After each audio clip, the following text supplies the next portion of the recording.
Good morning, this is Jody Medland, therapist, writer and trainer.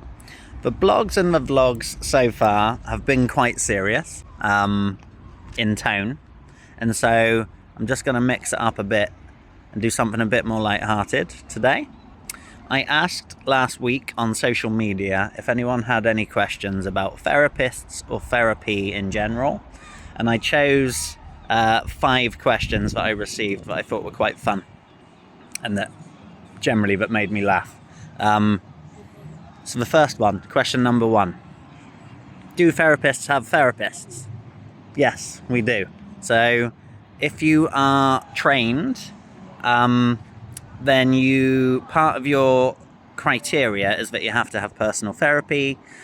Of course, the reason for that is we expect clients to come in and open up and share and all of those things when we're working professionally. So we kind of need to know what it feels like on the client side. So that's part of the reason we have to do it. But of course, therapists believe in therapy. That's why they are therapists. And so I still have my therapist. She's absolutely fantastic. The only difference now is I use her whenever if I'm going through something or if I need a chat about something that's like in that dedicated professional way, then I reach out. So I don't see her weekly or monthly anymore. It's just whenever, as and when. Thank you for the question. Question number 2. Why is a therapist hour only 50 minutes long? This comes up quite often. A therapist hour is actually an hour, but the last 10 minutes are just where we can sit and make notes about the session. The best time to do it is always immediately after the session. And also it gives like a slight mental breather between clients. So a therapist hour is an hour, but the session will run for 50 minutes and then 10 minutes of note making or note taking at the end. Thank you for the question. Question number 3, are therapists funny? I think we're hilarious, but I might be biased. Of course, groups of people, you can't really group people together like that, but the therapists that I've trained with, the therapists I've encountered, they do have an underlying sort of a really nice sense of humour about them. Of course, some people are quite serious. I quite like bringing humour even into sessions wherever it's appropriate. So obviously, once you know your client a little bit, you do start learning where humour is appreciated or where it might not be. And so depending what they're bringing to the session anyway, that kind of might change whether you're funny in session. But yeah, therapists, I think we're quite funny. Number 4.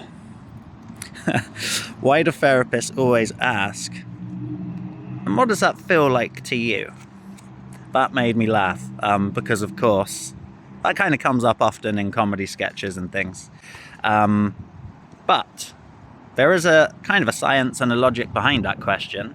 Of course, what you need to do with your client is always figure out their frame of reference, because it's subjective, right? Everybody's different. So what something means to one person, it absolutely won't mean to another. So you always kind of have to understand the thoughts, feelings, emotions attached to whatever's going on for that particular person that's right in front of you.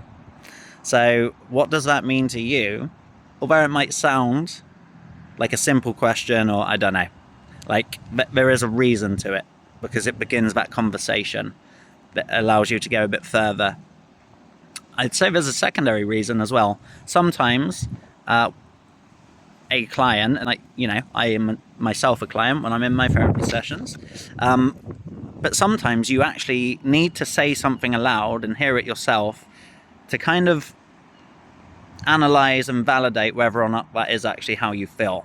Because when you think something, it's different to you saying it aloud. So again, that question from a therapist can make someone say something aloud, and that brings it into the real world. I hope that answers the question. And then finally, question 5. Yeah, this made me chuckle too. So, do therapists make less mistakes than people who aren't therapists? Absolutely not. I make mistakes all the time. The act of making mistakes, I think, is innately human. What therapists probably do more is analyze the mistakes and figure out what it means to them. And that's something that, as a general citizen of the world, we don't always do. So where therapy can be useful is usually you'll come and the mistakes that maybe you've made recently might be what you're bringing to the sessions, and you want to talk about the knock-on effects of that. So therapists don't make less mistakes. They're probably more analytical about them and why they happened and what they mean, which is the skill that we try to put onto our clients and help with any situation they're going through. So that was like my 5 favourite questions I received. Thank you for sending them. I know the tone of this blog and vlog is a little bit different. I hope you enjoyed it though. And yeah, I'm Jody Medland. If you want or need me, please reach out.